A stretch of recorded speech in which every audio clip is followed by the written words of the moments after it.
Descubre el poder transformador de la oración con Cómo orar desde cero. Guía paso a paso para una oración efectiva, de Rubén Morales. Disponible ahora en la tienda de Amazon.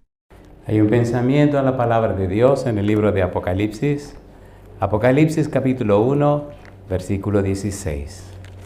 Apocalipsis capítulo 1, versículo 16.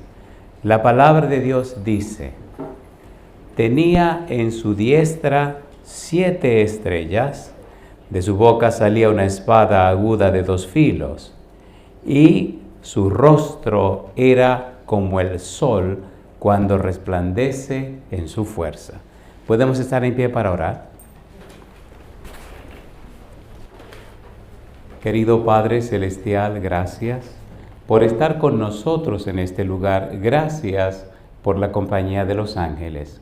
Gracias por la hermosa presencia del Espíritu Santo en nuestro medio. Y Padre, muchísimas gracias por su compañía bendita. Agradecemos por los amigos y amigas que nos acompañan. Agradecemos también, Señor, por los hermanos y hermanas presentes. Damos gracias por todos aquellos y aquellas que nos siguen a través de la radio, la internet y la televisión en cualquier lugar del mundo. Y ahora le pedimos, Dios, que el Espíritu Santo nos traiga palabra de vida para la vida eterna. Que no recibamos palabra de hombre, pero la palabra de Jehová que vive y permanece para siempre. Señor, prepárenos para estar en el Espíritu y comprender las cosas espirituales. En su mano santa y bendita nos entregamos, Dios. Denos su bendición, Señor querido. En el nombre de Jesús lo pedimos. Amén. Bien, durante la semana trabajaremos con la serie Un refugio para la familia. Esta serie la entrega número 18. Hay un refugio para la familia que hemos estado llevando por cada rincón de la tierra y tiene que ver con el libro del Apocalipsis. Apocalipsis, un refugio para la familia. Tengo un amigo en un cierto lugar y me decía, ¿cómo que el Apocalipsis es un refugio para la familia? Y le decía, cuando entendemos el propósito, la razón de ser del libro, descubrimos que tanto el Padre, el Hijo y el Espíritu Santo se presentan en el Apocalipsis como un refugio para la familia. De hecho, cuando usted estudia en la Biblia lo que es apocalíptica bíblica, se encuentra que Dios es un refugio para la familia.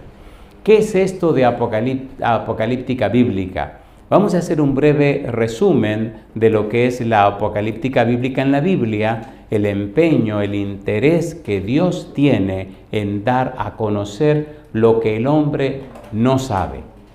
La apocalíptica bíblica es una literatura de revelación. ¿Literatura de qué? Revelación. La palabra apocalipsis en griego significa revelación. Por eso el libro se llama Apocalipsis, por la primera palabra que dice la revelación de Jesucristo. La apocalíptica bíblica, por tanto, trata acerca de aquellas cosas que Dios quiere dar a conocer, aquellas cosas que Dios revela que el hombre no sabe, que el hombre no conoce, que el hombre no ve. Dios quiere asegurarle a sus hijos, Dios quiere garantizarle a las familias que Él es un seguro refugio. Cuando usted estudia la apocalíptica bíblica en toda la Biblia, descubre desde el Antiguo Testamento y hasta el Nuevo Testamento que Dios es Dios y que muy a pesar de los problemas, Dios tiene el control de todo. No importa lo que pase, no importa lo que ocurre, habrá un final feliz. Cuando usted lee el libro del Apocalipsis y conoce la estructura del libro y entiende cómo fue escrito y entiende cómo fue compuesto y entiende lo que es el quiasmo, usted descubre al final del libro, en la visión número 8, cómo hay un triunfo final, la victoria final de Dios con su pueblo. Ya lo veremos en algún momento.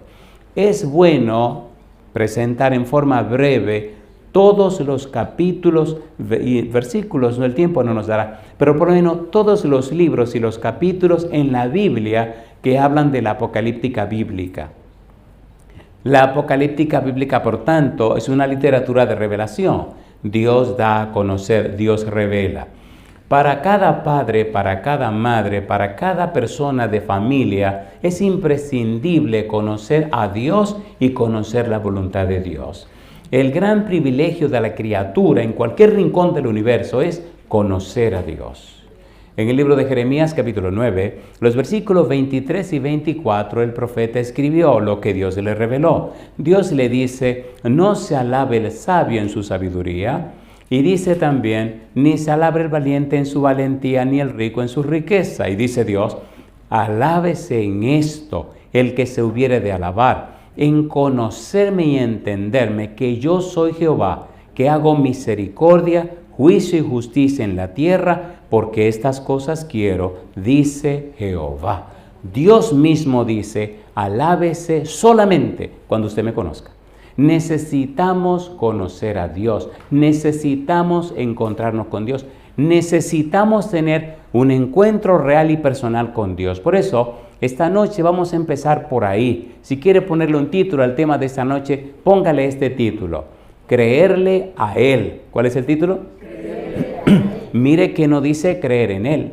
Ya veremos la diferencia entre creer en Dios y creerle a Dios. Pero completemos esto de la apocalíptica bíblica a manera de introducción, por si usted quiere leer en toda la Biblia la apocalíptica bíblica y descubrir cómo en la misma apocalíptica Biblia, en el comienzo, aparece la palabra refugio, donde Dios es un refugio para la familia. Si están listos, aquí vamos. Esto lo hemos hecho en otra de las presentaciones, pero no hay problema si se repite una vez más.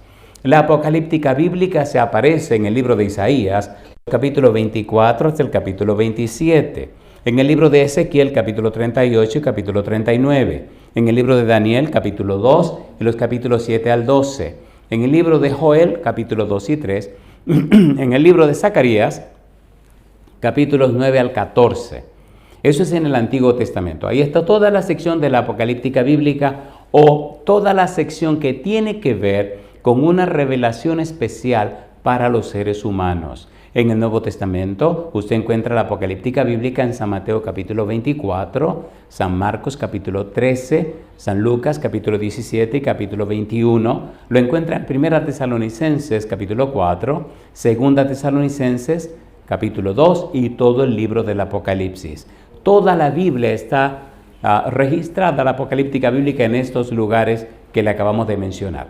¿Por qué es tan importante la apocalíptica bíblica? Amigo, amiga, hermano, hermana. Si usted es papá o mamá, usted quiere tener una seguridad con su familia, ¿sí o no? ¿Sí o no? Entonces, vaya a esas secciones de la Biblia, estúdiela, apréndala, aplíquela, enséñesela a su familia y ni siquiera sus hijos más pequeños tendrán miedo. Tendrán temor a Dios, que es otra cosa, pero no tendrán miedo. ¿Qué cosa es miedo? ¿Qué cosa es temor a Dios? ¿Recuerdan ustedes cuando Adán y Eva pecaron? ¿Se acuerdan o no se acuerdan? Dice Génesis capítulo 3, versículo 9, que vino Dios y preguntó a Adán, ¿dónde estás tú? ¿Y qué respondió Adán? Oí tu voz en el huerto y tuve miedo y me escondí porque estaba desnudo. Pregunto, ¿Adán tuvo temor o tuvo miedo? Tuvo miedo. Entonces usted preguntará, bueno, ¿y qué es el temor? En el libro de Proverbios capítulo 8, versículo 13, mire lo que dice, vamos rapidito. Proverbios capítulo 8, versículo 13, ¿qué cosa es el temor a Jehová? ¿Qué cosa es tener temor de Jehová? ¿Qué dice Proverbios capítulo 8, versículo 13? A ver si me acompañan. ¿Qué es temor a Jehová? Proverbios capítulo 8, versículo 13, ¿cómo dice? El temor de Jehová es, ¿qué cosa? Aborrecer el mal, ¿qué más? La soberbia y la arrogancia, ¿qué más? El mal camino y la boca perversa, ¿qué cosa? Aborrezco. ¿Qué es el temor a Jehová? Aborrecer el mal, ¿qué más? La soberbia, ¿qué más? La arrogancia, ¿qué más? El mal camino, ¿y qué más? La boca perversa, aborrezco. El temor a Jehová entonces aborrecer lo malo. Por tal razón, cuando nosotros conocemos a Dios, aborrecemos la soberbia, la arrogancia, el mal camino y la boca perversa. Todo lo que ofenda a Dios lo rechazaremos en nuestra vida y nos enfocaremos en todo lo que da honra y gloria a nuestro Dios. ¿Qué dice 1 Corintios capítulo 10, versículo 31? Dice el apóstol Pablo, si pues coméis o bebéis o hacéis otra cosa, hacedlo todo para la gloria de Dios. ¿Para qué cosa dice? Para la gloria de Dios. Nuestra vida necesita glorificar a Dios. ¿Por qué nuestra vida necesita glorificar a Dios? Esta semana vamos a estudiar algunas cosas un poco profundas, pero tome su Biblia en la mano, Vamos a leer 1 Corintios 4:9. ¿Por qué necesitamos glorificar a Dios? En San Mateo 5:16, Cristo dice, para que vean vuestras buenas obras y glorifiquen a vuestro Padre que está en los cielos. Así que al vernos a nosotros, al ver la vida nuestra, la gente dará gloria a Dios, no a nosotros. Dará gloria a Dios que nos cambió, que nos transformó, a Dios que nos perdonó, a Dios que nos reconcilió, a Dios que nos pone a sus pies. Si es verdad que usted está en los pies del Señor, si es verdad que usted está ahí en los pies del Señor, usted está en el lugar más alto que existe en el universo. Y si usted está allí, la gente sabrá que usted está allí. ¿Sí o no? De modo, dice 2 Corintios 5:17, de modo que si alguno está en Cristo, las cosas viejas, y aquí todas son hechas, su vida tiene que reflejar eso. ¿Qué cosa tiene que reflejar su vida? Tiene que reflejar eso. Mi pregunta, ¿quiere Dios manifestar su gracia y su poder en la vida nuestra? Mi pregunta, ¿son ciertas y verdaderas las promesas de Dios? Mi pregunta, Salmo 91, versículo 1, como dice, el que habita al abrigo del Altísimo morará bajo la sombra del Omnipotente. ¿Quién es nuestro refugio? Dios. ¿En quién nos refugiamos? En Dios. Y yo digo, alabado sea el nombre de Dios. Si usted está viviendo bajo ese refugio, la gente lo sabrá. Dios no miente. ¿Le gustaría a usted que su familia esté bajo el refugio de Dios, bajo las alas de Dios, en la sombra de Jehová? ¿Le gustaría eso? ¿Cuántos quieren tener su familia allí? ¿Pueden levantar la mano? Alabado sea el Señor. Las promesas de Dios, ¿cómo son?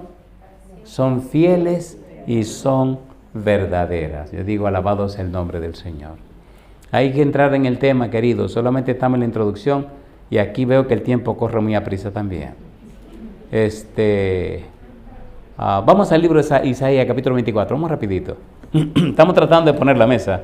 Hay muchas cosas lindas que decir. Les prometí leerle una cita en el libro de Isaías, en las capítulo 24 al 27, la parte de la apocalíptica bíblica. Vamos a ver un versículo donde, comenzando todo, se nos presenta el refugio. ¿Qué es lo que ha trastornado la cosa en la tierra? ¿Por qué la gente necesita de un refugio? ¿Qué es lo que ha pasado con la humanidad? Mire lo que dice Dios. Isaías capítulo 24, versículo número 5. ¿Qué dice el versículo 5? Y la tierra se contaminó bajo sus moradores. ¿Por qué cosa se contaminó la tierra? Porque traspasaron, ¿qué cosa? Las leyes. ¿Qué más hicieron? Falsearon el derecho. ¿Y qué más hicieron? Quebrantaron el pacto sempiterno. ¿Ha pasado esto o no ha pasado? Y dice el versículo siguiente: por esta causa la maldición consumió la tierra y sus moradores fueron, ¿qué dice la Biblia? Asolados. Por esta causa fueron consumidos los habitantes de la tierra y disminuyeron los hombres. Y yo pregunto, ¿ha pasado esto en la tierra o no ha pasado? ¿Sí o no? ¿Necesitamos un refugio seguro? ¿Sí o no? Mire lo que dice el capítulo 25. Capítulo 25, versículo número 4. ¿Qué dice el versículo 4? Porque fuiste fortaleza al pobre, fortaleza al menesteroso en su aflicción. ¿Y qué dice ahora? Refugio contra el turbión, sombra contra el calor, porque el ímpetu de los violentos es como turbión contra el muro. Yo pregunto, ¿es Dios un refugio seguro, sí o no? A ver, ¿sí o no? Pero necesitamos conocer a Dios. Hay un problema entre creer en Dios y creerle a Dios. En el libro de Génesis capítulo 15, versículo 6, dice la Biblia: Abraham creyó a Jehová y le fue contado por justicia. ¿A quién le creyó Abraham? A Jehová. El Apocalipsis, el libro de Apocalipsis, la revelación en el Apocalipsis, nos presenta la segura promesa, la segura palabra de Jehová.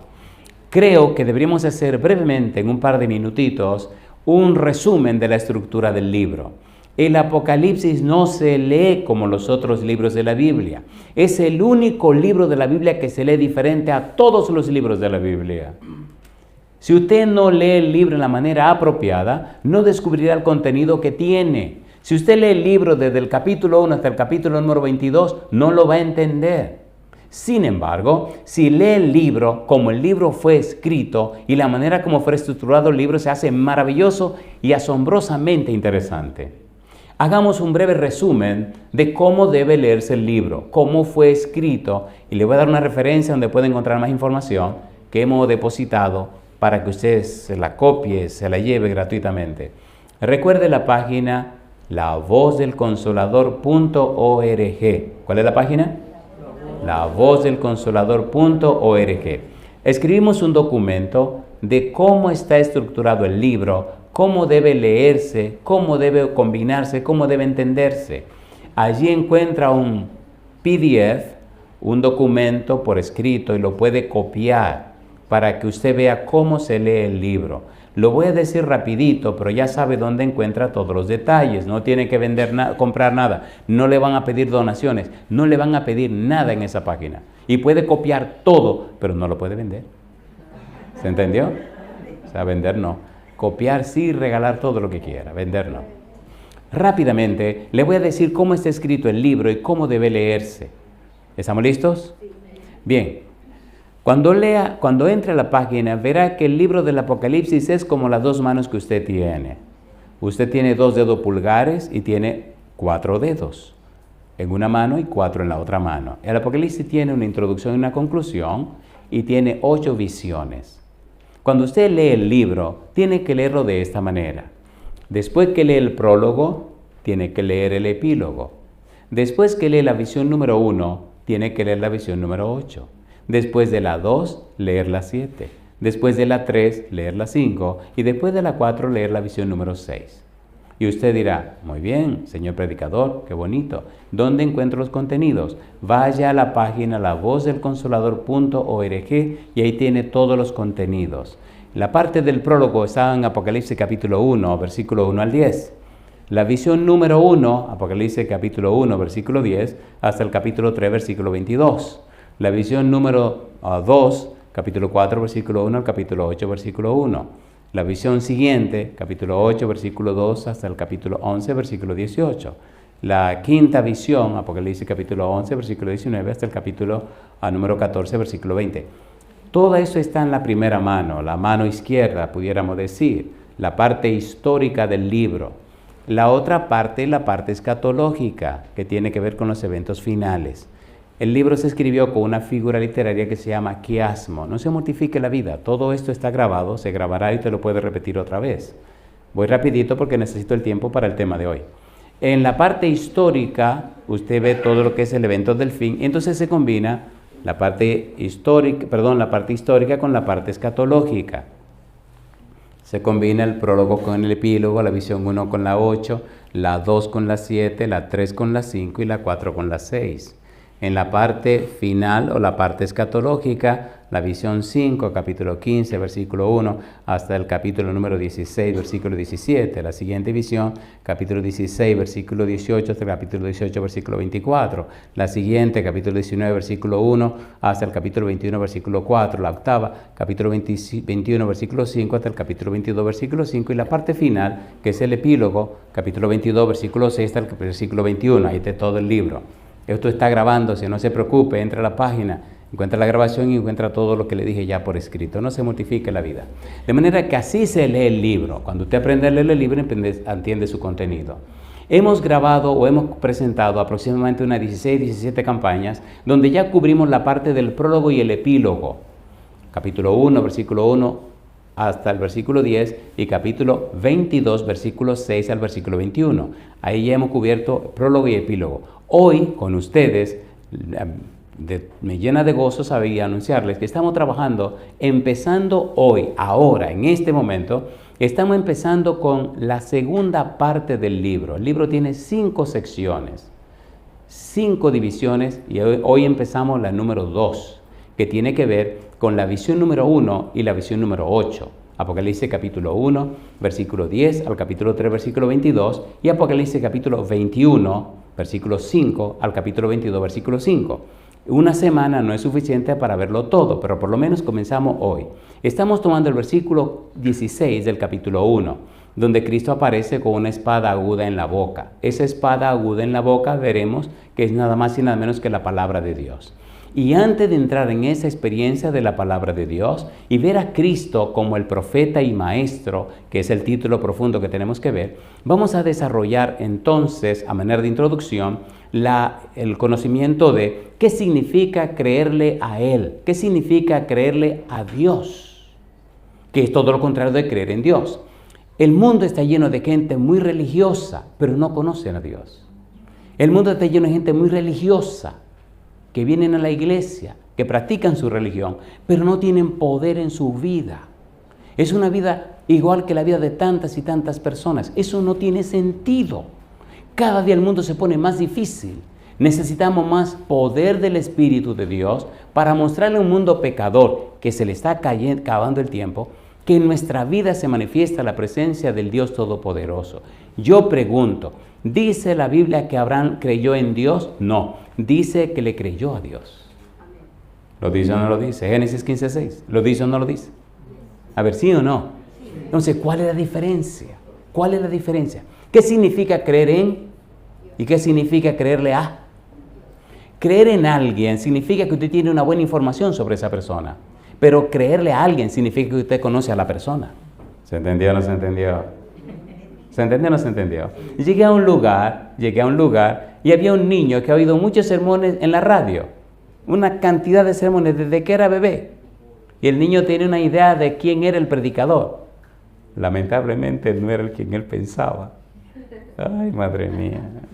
Quieren que yo mejor siga con mi sermón y no lo cuento esa parte porque no es muy agradable para mí. Y llegué a ese país y el niño vino corriendo con su mamá para conocer al predicador. Nunca lo había visto ni por televisión ni nada de esas cosas, sino nada más por la radio. Y creció oyendo de la radio. Y cuando llegamos, compadre, que me han presentado este bendito muchachito. Ay, mamá. Me mira y me dice, le dice a la mamá, me mira y mira a la mamá. Dice, ¿y este? Cosa chula, mamá, ¿y ese? Sí, mi hijo. No. Dice, ¿qué te pasó? Está muy viejo. No sale, no. Está muy viejo. Tiene el pelo blanco. Le faltan cabello. Empezó a describirme. Y digo, qué barbaridad. ¿Y qué tú te imaginabas, muchacho?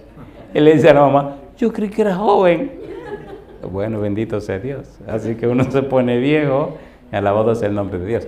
No es lo mismo creer en que creerle a. Creer en significa que usted tiene buena información. Creerle a significa que usted lo conoce. Hay dos ejemplos de la Biblia que quiero utilizar para mostrarle lo que le estoy diciendo. Dos ejemplos de dos piezas muy completas, dos piezas que se consideraban muy fieles y acabadas. Sin embargo, no conocían a Dios. Y voy a comenzar con el más difícil. ¿Están listos? ¿Están listos? En el libro de Job, capítulo 1, versículo 1, versículo 8 y capítulo 2, versículo 1, aparece esta expresión. Dice que Job era un hombre perfecto y recto, temeroso de Dios y apartado del mal. ¿Lo dice o no lo dice? Y Dios lo repite 3 veces. Si lo dice Dios, ¿quién dice que no? Sin embargo, había un problema con Job. Cuando usted estudia el libro de Job, y hace un tiempo hicimos una investigación y la presentamos, les recomiendo que vayan a la página. En la página no van a morder, no le van a quitar nada. Pero ahí está toda la información que grabamos y la pueden copiar. Hay una serie que presentamos para el Instituto de la Visión. Todos los doctores del Instituto de la Visión de la Universidad de Montemorelos vinieron aquí a la Isla del Padre en Estados Unidos, en Texas. Y entonces nos pasamos todo un fin de semana analizando un título que pusimos que fue La praxis del líder. Y allí hicimos un análisis del libro de Job. Escuche, por favor. Job, a pesar de ser un hombre perfecto y recto, temeroso de Dios y apartado del mal, descubrió lo siguiente.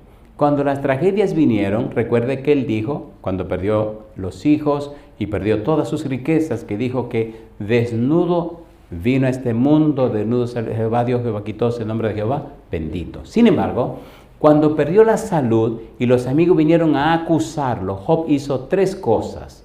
Número 1, se defendió. Número 2, se quejó. Y número 3, acusó a Dios. ¿Cuántas cosas hizo? 3.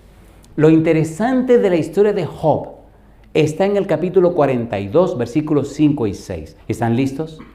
¿Están listos? Ahora, ¿Job era bueno o era malo?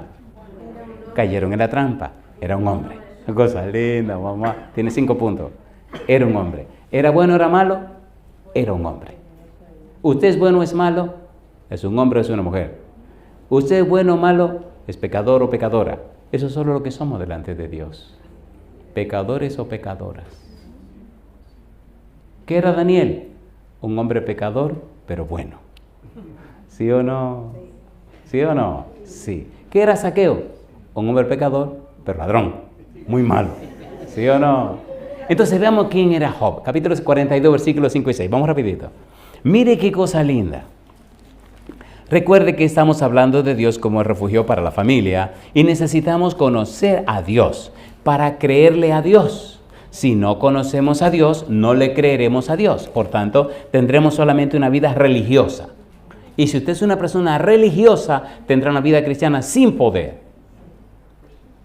¿Estamos listos? Job, capítulo 42, versículo 5 y versículo 6. ¿Cómo dice el versículo 5?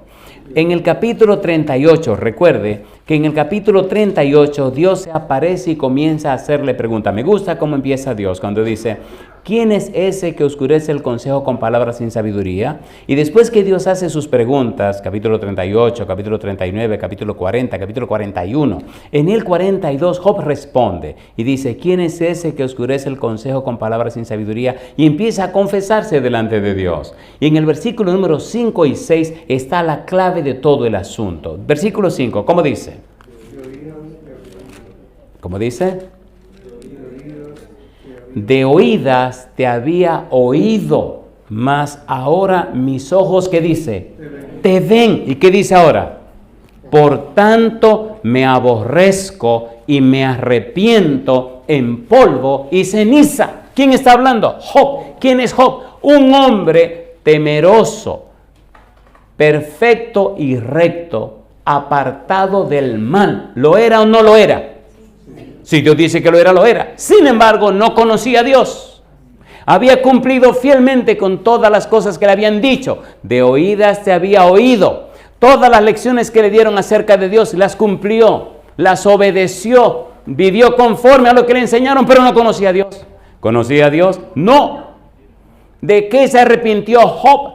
¿Por qué se aborreció? Amigo, amiga, cuando usted conoce a Dios, cuando usted se encuentra con Dios, realmente se encuentra con Dios, usted no puede ser la misma persona. Y no importa cuán santo usted sea, si es verdad que se encuentra con Dios, se siente la persona más pecadora que hay en la tierra. ¿Es así o no es así?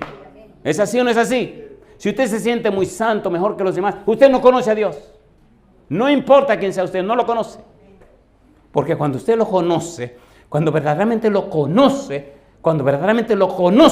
mientras usted más se consagra, se siente más pecador. Mientras más crece, se siente más pequeño. Mientras más se desarrolla, se siente poca cosa. ¿Quién es grande delante de Dios? ¿Es así o no es así? Pablo dice que de los pecadores era ¿qué cosa? El primero.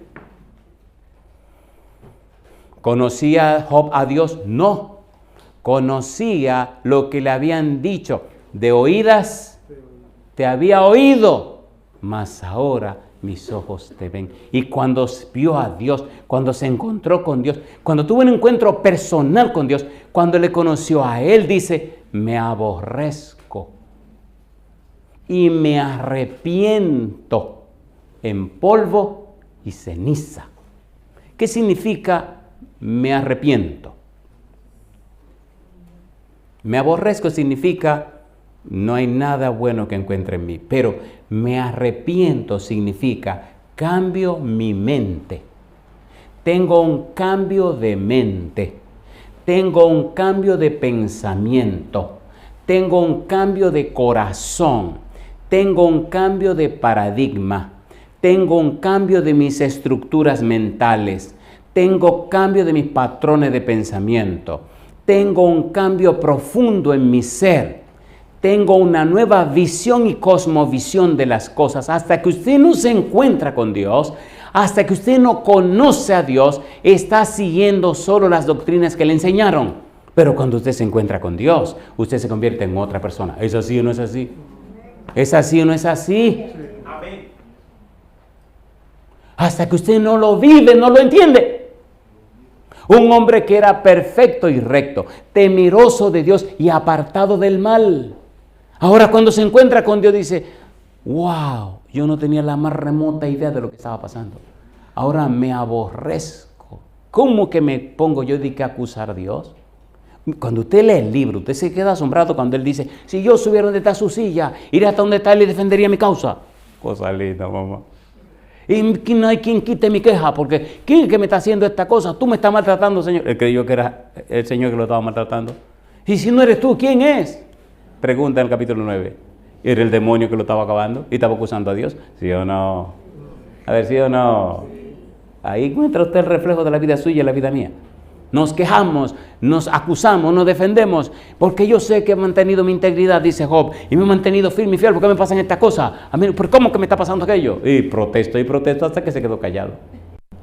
Pero cuando papá Dios apareció, ay, madre mía, se quedó calladito, no me dijo, de oída te había oído, pero ahora mis ojos te ven y me aborrezco y me arrepiento en polvo y ceniza. Mi pregunta, ¿se le presentó Dios? Sí. ¿Conoció a Dios? Sí. ¿Se encontró con Dios? Sí. ¿Y qué le pasó? Se arrepintió. La mente le cambió. ¿Necesitamos conocer a Dios? ¿Necesitamos conocer a Dios? En mi vida, por cualquier lugar que he ido, he conocido personas que eran asesinos, delincuentes, lo peor de lo peor, pero también he encontrado profesionales, decanos de facultades, de universidades, personas bien educadas, personas bien finas, y cuando conocieron a Dios, se arrepintieron también. Es que usted no puede ser igual cuando usted conoce a Dios. ¿Se entiende o no se entiende, por favor? Usted no puede ser igual. Si usted es igual es porque no lo conoce.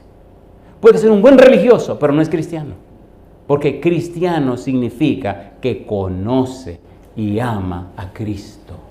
Cristiano significa que usted es del pueblo del Mesías, y el Mesías es Cristo. Mesías en hebreo significa ungido, y Cristo en griego significa ungido. Si es verdad que usted es de Cristo, si es verdad que es de Jesucristo, si es cristiano, si pertenece al pueblo del Mesías, al pueblo del Cristo, entonces usted reflejará la vida de Cristo.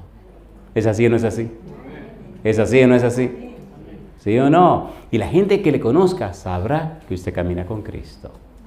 Jesús dijo, el que no naciere de nuevo no entrará en el reino de los cielos.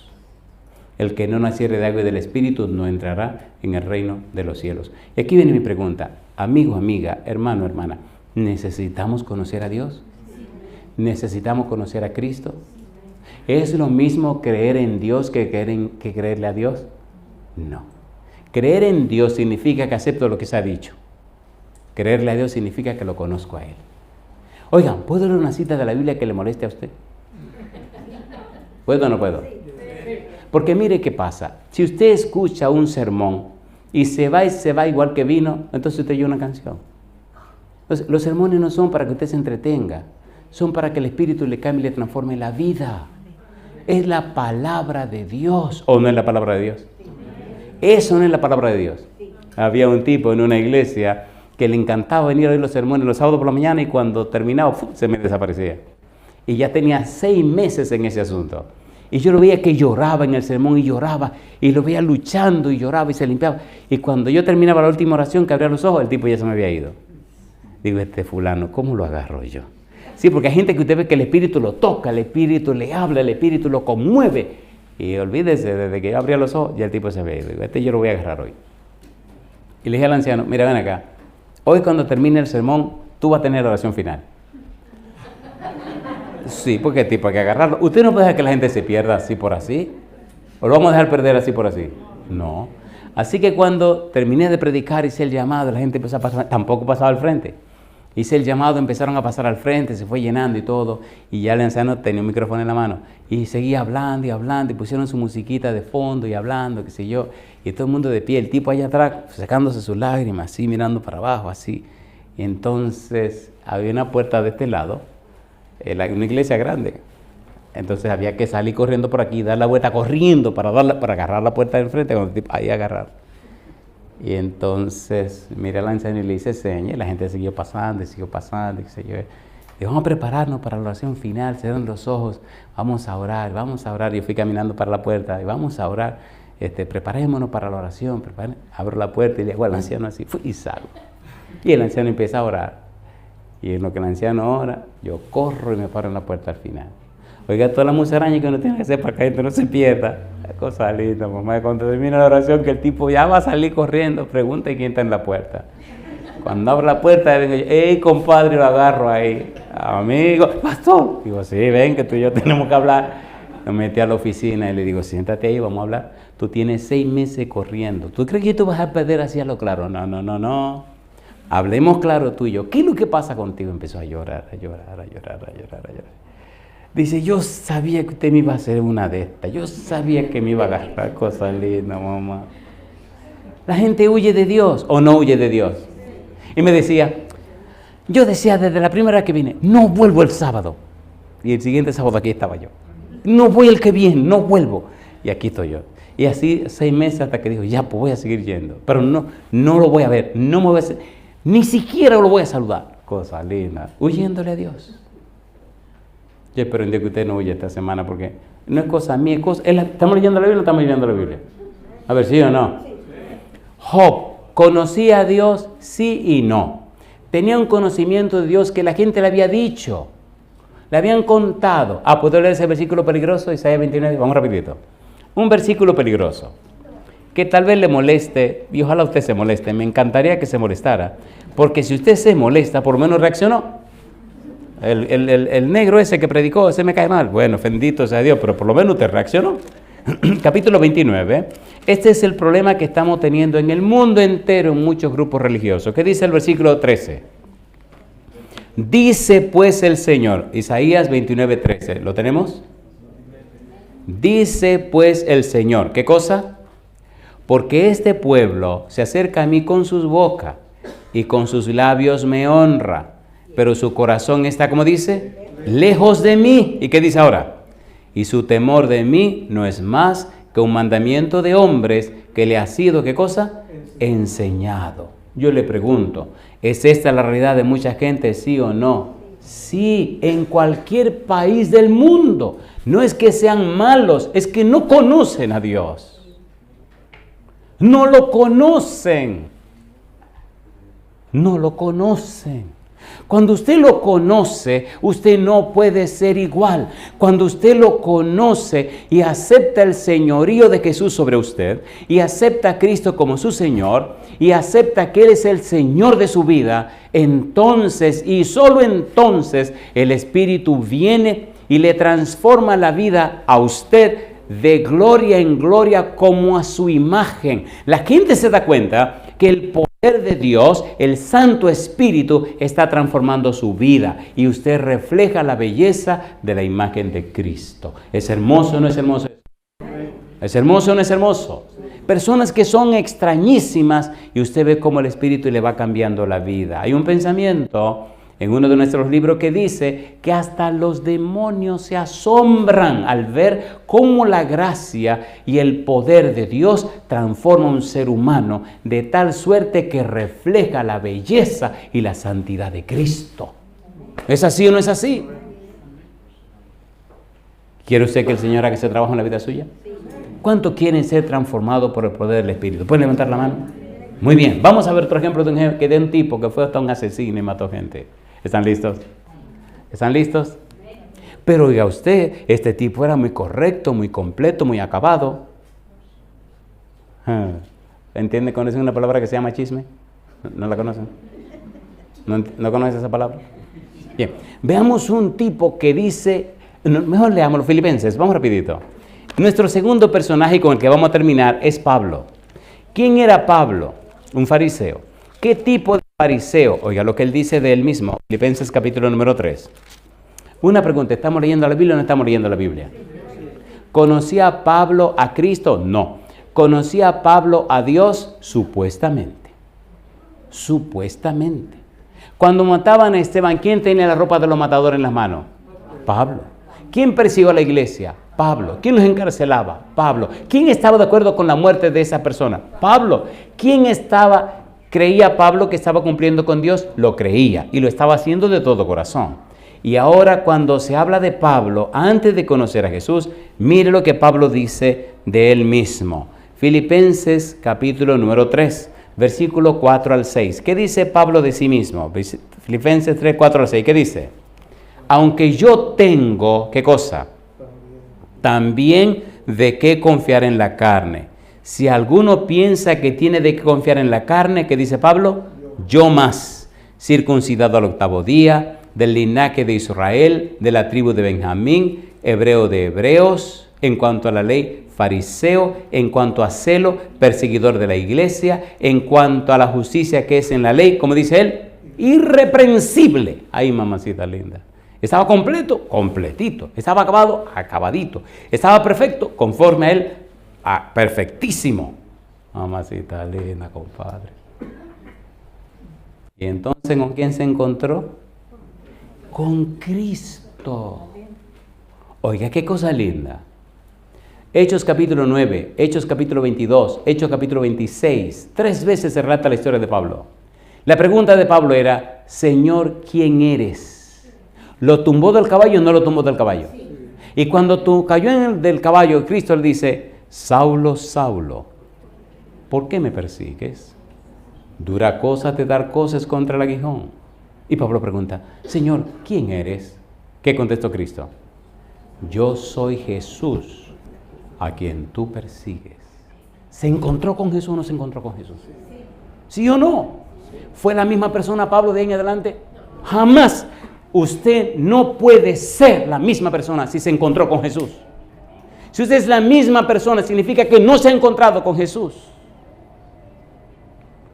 Mi pregunta, en cuanto a la ley, ¿cómo era Pablo? Irreprensible. Ahora se encuentra con Jesús. Y Pablo dice, oiga la confesión de Pablo, 1 Timoteo capítulo 1, vamos rapidito. Es hermosa, queridos, la Biblia es maravillosa. 1 Timoteo capítulo 1. Mire lo que dice el apóstol Pablo, su confesión. ¿Cómo lo trató Jesús? Versículo número 12. ¿Qué dice el versículo 12? 1 Timoteo capítulo 1, versículo 12. ¿Cómo dice? Doy gracias al que me fortaleció. ¿A quién? A Cristo Jesús, nuestro Señor, porque me tuvo por fiel poniéndome en el ministerio. ¿Y qué dice ahora? Habiendo yo sido antes, ¿qué cosa dice? Blasfemo, perseguidor e injuriador, mas fui recibido a misericordia, porque lo hice, ¿cómo dice Pablo? Por ignorancia en incredulidad. Ese hombre irreprensible, ese hombre que estaba correcto, ese hombre que estaba perfecto en todo, cuando se encontró con Cristo, mi pregunta, ¿descubrió su situación, sí o no? ¿Sí o no?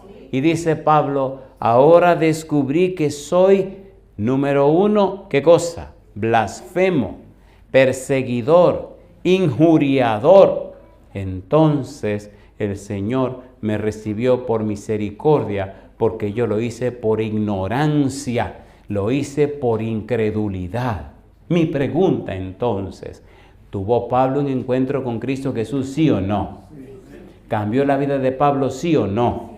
¿Necesito yo un encuentro con el Señor Jesús, sí o no? ¿Necesita usted un encuentro con Cristo Jesús, sí o no? Sí, aunque usted conozca toda la doctrina, aunque usted sepa toda la historia de la iglesia, aunque usted sepa toda la teología, si no se encuentra con Cristo, usted no tiene nada. ¿Sí o no? ¿Quiere usted ese encuentro con Cristo Jesús? Entonces póngase en pie conmigo. Esto es violento, amigo, esto es violento, esto no es juego. El Señor Jesús dijo, el reino de los cielos sufre violencia y solo los violentos lo arrebatan. Mire, decir no cuando usted quiere decir que sí, decir no a una vida de pecado, decir no a cuando usted tiene el derecho, decir no, querido. La Biblia dice, como oveja fue llevado al matadero, ¿y qué cosa? Y no abrió su boca. ¿Le gustaría reflejar la vida de Cristo a usted? ¿Le gustaría o no le gustaría? Mire lo que dice Pablo en el libro, versículo 15 del capítulo 1, 1 Timoteo. ¿Cómo dice el versículo 15? Palabra fiel y digna de ser recibida por todos. ¿Qué dice ahora? Que Cristo Jesús vino al mundo para salvar a los pecadores. ¿Qué dice ahora? De los cuales, dice Pablo, yo soy el primero. Si Pablo es el primero, permítame a mí ser el segundo. ¿Le gustaría el tercer lugar a usted? Entonces somos pecadores todos. Bendito sea Dios. Es que si usted conoce a Cristo, usted se siente el más pecador de todos. Y mientras más lo conozca, más pecador se siente. ¿Es así o no es así? ¿Se han dado cuenta que mientras más usted se acerca a la luz, se ven más los defectos suyos? ¿Y quién dijo yo soy la luz del mundo? Cristo Jesús. Mi pregunta para usted, ¿le gustaría ese encuentro con Cristo de verdad, real? ¿Le gustaría un encuentro como el que tuvo Job con Dios? ¿Le gustaría un encuentro con Cristo Jesús? Por suerte que no andamos a caballo para que nos tumben del caballo, pero hay mucha gente montada en algunos tipos diferentes de caballo, ¿no le parece? En esta semana, pidámosle a Dios un encuentro con Él, para que el Espíritu de Dios nos cambie y nos transforme. Entonces, papá, entonces, mamá, cambiada y transformada, tu vida reflejará a Cristo y será una bendición para tus hijos. ¿Por qué los hijos creen no lo que le decimos? Los hijos creen lo que nosotros somos. ¿Es así o no es así? ¿Es así o no es así? ¿Recuerdan Mateo 24:14? ¿Qué dice Mateo 24:14? Y será predicado el evangelio por testimonio a todas las naciones y entonces vendrá el fin. Testimonio. La palabra testimonio puede definirse como presentar las evidencias a favor de Jesús. Que tu vida presente las evidencias a favor de Jesús. Que tu vida muestre que conoces a Cristo. Que le crees a Cristo. Que le crees a Él. No es que yo creo en Dios, es que le creo a Dios. Lo conozco. Cada madrugada, cada mañana, usted saca tiempo para orar, para estudiar la Biblia y estar en comunión con el Señor. Y es tan lindo eso, que a medida que pasa el tiempo, usted tiene una experiencia tan cerrada, tan hermosa, tan estrecha con Dios, que la gente le dice que usted es una persona distinta. ¿Lo dice o no lo dice la gente? ¿Lo dice o no lo dice la gente? Hay unos perfumes que son tan poderosos y son tan caros, que cuando usted se aplica una gotita de ese perfume, le dura y le dura y le dura, que a veces pasa un par de días con ese olor encima, ¿o no? Cristo es el mejor perfume. Cuando usted se aplica a Cristo, la gente huele a Cristo en la vida suya. ¿Le gustaría oler a Cristo? ¿Cuánto quieren oler a Cristo, el perfume de Cristo? Dice, somos grato olor de Cristo en lo que se salvan y en lo que se pierden. Permítame terminar haciendo una pregunta. ¿Es usted papá? ¿Es usted mamá? ¿Tiene hijo usted o tiene hija? Levante la mano conmigo. Si tiene hijo o tiene hija. Alabado sea Dios. Bueno, me gustó que los hombres levantaron la mano. Yo también la levanté, así que no hay ningún problema. Aquí viene la segunda pregunta. Papá, mamá, quisiera en este momento permitirle a Dios que el Espíritu Santo te transforme la vida para que tu vida refleje a Cristo. ¿Te gustaría conocerle a Él y no solo creer en Él? ¿Cuánto quieren, papá, mamá, que su vida refleje a Cristo? ¿Puede levantar la mano? ¿Se acuerdan ustedes de un cantito que dice, Señor, yo quiero ser como tú, porque Él quiere ser como yo? Yo quiero ser un buen ejemplo que sus ojitos puedan ver. Señor, enséñame a entender que yo quiero ser como tú, porque Él quiere ser como yo. ¿Los hijos quieren ser como los padres? Entonces, papá, mamá, si tú quieres reflejar a Cristo, mostrar a Cristo en tu vida y en tu casa, te invito hoy que nos unamos para orar. Aquí viene mi invitación. Si usted es papá o usted es mamá, le invito a venir al frente conmigo para que nos presentemos delante de Dios y le demos toda autoridad y todo derecho a Dios Todopoderoso, al Santo Espíritu y a Cristo, para que nos transforme la vida y reflejemos a Cristo Jesús. Venga conmigo al frente, si usted es papá o mamá, y vamos a tomar la decisión. Si no caben ahí al frente, yo creo que aquí pueden subir algunos, ¿verdad, pastor? Adelante. Si usted es papá o mamá, venga conmigo, súbase aquí arriba, a lo que quepan, y vamos a presentarnos delante de Dios en esta semana, para que Dios envíe su Espíritu y para que Dios transforme nuestra vida. Hay 3 verbos interesantes. Número 1, informar. Número 2, formar. Y número 3, transformar. Recibimos la información aceptamos la formación y el Espíritu produce la transformación. Qué lindo un hogar donde papá refleja a Cristo, donde mamá refleja a Cristo y los hijos ven en su papá y su mamá el modelo, el ejemplo, la inspiración que necesita para copiar a Cristo. Pablo dijo, 1 Corintios 11:1, sed imitadores de mí como yo de Cristo. Es nuestro anhelo, papá, mamá, presente o los que nos siguen por la radio, la televisión o la internet, que Cristo venga a tu vida y transforme tu vida de tal manera que se convierta en una vida trascendente, que vaya más allá de los límites, una vida que se proyecte no solamente donde vive, sino a toda la tierra. Que al conocerte la gente pueda decir, verdaderamente he conocido a Cristo en la persona de este señor o esta señora. Preparémonos para orar, pongamos todo en las manos de Dios. Permitamos que el Espíritu Santo nos cambie y nos transforme, convirtiéndose Dios en un refugio para nuestra familia. Oramos.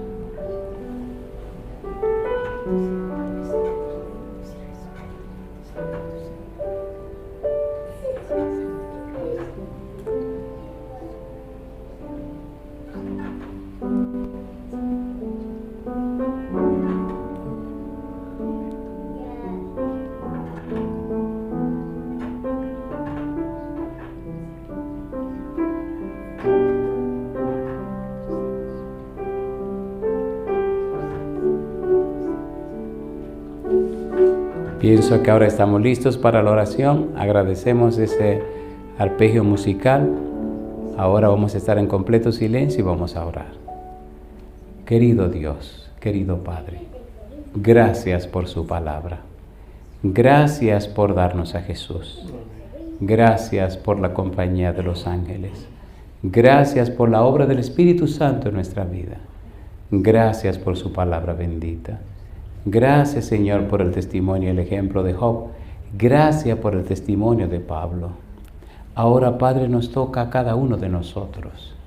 Venimos delante de usted, Señor, para entregarle nuestra vida y pedirle que envíe su Espíritu Santo que nos cambie y nos transforme a la imagen y semejanza de Jesús. Padre, queremos no solo creer en usted por lo que nos enseñaron de la Biblia, queremos creerle a usted por tener un conocimiento personal, íntimo de usted. Queremos que en nuestra vida se cumpla lo que dijo Jesús en San Juan 17, versículo 3. Y esta es empero la vida eterna. ¿Qué cosa dice? Que te conozcan a ti, el único Dios verdadero, y a Jesucristo, a quien has enviado. Queremos conocerle, Señor. Como aquellos griegos que vinieron y le dijeron a Felipe y a Andrés, queremos conocer al Señor. Dios, queremos conocerle a usted. Ya sabemos de usted, pero ahora queremos conocerle a usted y estar a sus pies desde ahora y para siempre. Queremos conocerle a usted para que nuestra vida se cumpla lo que dijo Jesús en San Lucas 9:23 cuando dice, si alguno quiere venir en pos de mí, niéguese a sí mismo, tome su cruz cada día y sígame. Queremos conocerle, Dios, para seguirle.